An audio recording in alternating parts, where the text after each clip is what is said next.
Hi, so today I'm going to be winter sowing a jug of cup and saucer vine or cup and saucer flowers. This is called Canterbury Bells. It's a biennial, so I'll just show that there.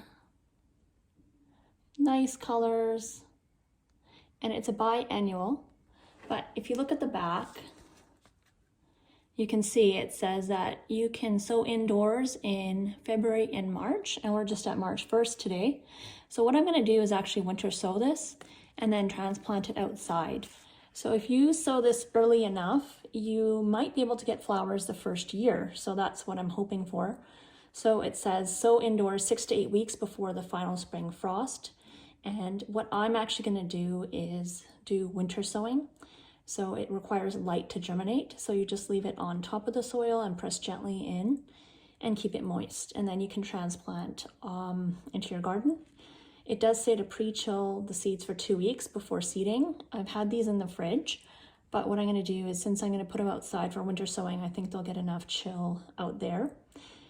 And what I'm also doing, so I'm going to have one batch of these in my jug for winter sowing, and then I'm also going to plant some in some seed trays indoors and see if I can have a backup in case this doesn't work. So I have 2 different types to go. So for winter sowing, I've got this milk jug, this old milk jug. I've given a rinse out, and the first thing you do is you have to cut it in half. So you have a bit of a lever here on the handle. So what I've done is I've got this box cutter here. I'm just going to make a cut right below the handle here. It's pretty easy to cut through. My hardest thing is just trying to keep the cut straight so it opens and closes nicely. So just turn around, cut it all the way.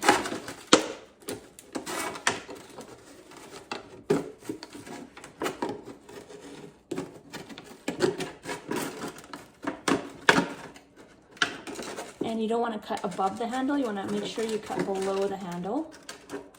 And you don't want to go all the way through the handle. So you want to have a lever here, so it opens and closes like a handle. So you can see I've left a little bit there, so I didn't cut it all the way across. And I did a pretty good job getting it straight, but not totally, which is typical.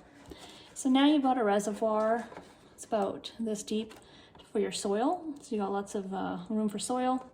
This acts like a greenhouse. So you tape it up so no wind gets in there. And what happens is it's a greenhouse, and then the moisture will come in through the top. So I live in the Pacific Northwest, so we have lots of moisture, so no problems with it staying nice and watered, so you don't have to worry about watering it, at least where I live. If you're in a drier climate, then obviously you would have to probably give it some water additionally. Okay, so we have our jug, and the second step is after we've cleaned it, we cut it, have a lever here, and then the third step is you have to put drainage holes in here, otherwise the water will collect and you'll have a soggy mess. So you want to put drainage holes at the bottom, and of course you can do that with your box cutter. I happen to have I think this is called a soldering iron. I happen to find this in the garage. Our garage is full of tools, and this works great for me, so I just use this because I happen to have it, but you certainly don't need it. If you have a box cutter, you can just cut out the holes in the bottom. So I've plugged this in. I'll show you up close what this is. So it's just a plug-in, and the tip gets hot, and you just pull the trigger, and then it will melt right through the plastic. So here we go. You want to watch your fingers.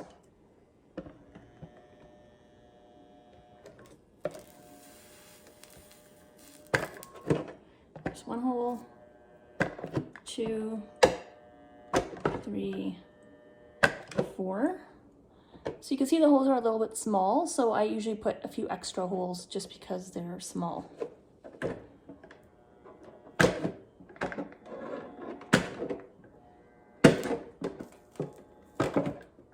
And you should probably do this in a well-ventilated area outside preferably, but I do as I say, not as I do. Okay, so I've got a bunch of holes in there for drainage. And what I do is I usually put some on the side as well, because as I mentioned, I'm in the Pacific Northwest and we get a lot of rain. So because of that, I don't want it to flood in case the bottom gets plugged for whatever reason. So I just put one on each side, just higher up, rather high, just where the soil is going to be underneath the soil line, just for extra drainage. And you certainly don't need to do that, but I found in my experience, it's a good idea.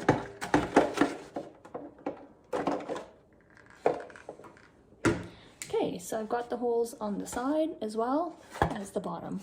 Now we're ready for the next step, which is soil.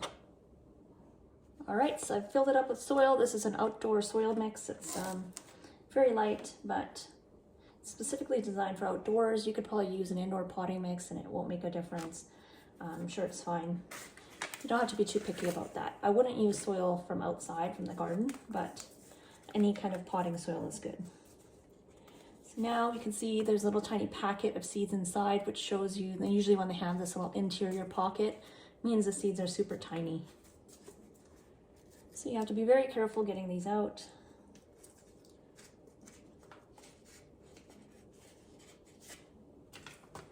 All right, and it says no deeper than 3 millimeters or 1/8 of an inch deep. So you just want to sprinkle them on the surface. And it doesn't say how far apart to place them, so I'm just going to do a light dusting. These seed packets were about $2.30 Canadian, so it's not terribly expensive. And it's kind of fun just to grow your own flowers. And yes, there are super tiny like specks. They're the same color as the dirt. So you can see how small they are and how easy they would blow away if you're in the windy area. So I'm just gonna basically just sprinkle them. If you're really picky, you can use a toothpick and put them individually in. I don't have time for that. There we go. So I'm going to surface sow them, leave them. Not going to put any soil on top of them. They need light to germinate. And what I'm going to do is, you don't have to do this, but I'm going to put some water in here. As I mentioned, we rain a lot here, but I'm just going to top it off with just a tiny bit of water to get it going. Make sure you have a tray underneath when you do this. It should drain out the bottom. The last step is to seal this. So for your little mini greenhouse, to keep bugs, slugs, other things out of here, and also to keep it from the wind from entering, you need to tape the sides. Now you can use any kind of tape. The first year I think I used painter's tape, that was green. That didn't work that great, and I think it's better actually to use clear tape because you want a greenhouse effect, so the more light the better. And with clear tape it doesn't obstruct the light getting in here. So that's usually what I use. All right, so I've got my clear packing tape here. This is just from the post office, Canada Post, and I've got some scissors to cut it. So what I usually do is I take a long strip, a pretty long strip, and then I'll cut it at the top, trying not to get tangled up in this.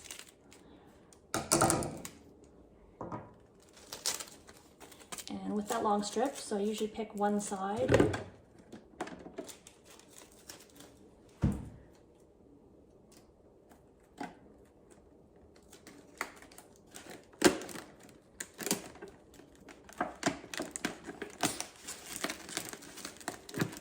Tape it the best you can.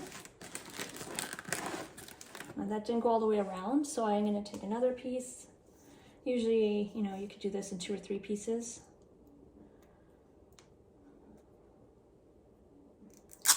So, big strip. Swivel this around. You can start at the handle.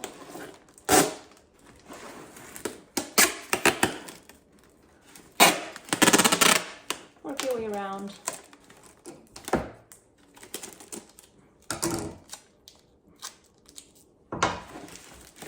Cut it, tape it down best you can.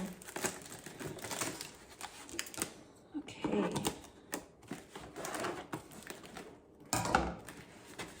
And And push the tape in as much as you can because you don't want water going in there.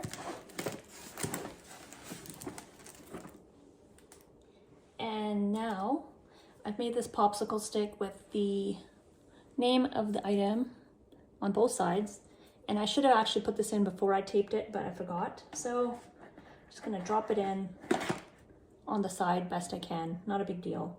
And I do also put the name on the outside as well. And I use a paint pen for that. You can use a garden pen. I don't know if you see that there. It's a paint pen, it works pretty good. So what you do is you just shake it up and then you write it on the outside. So here I'm going to write Canterbury Bells.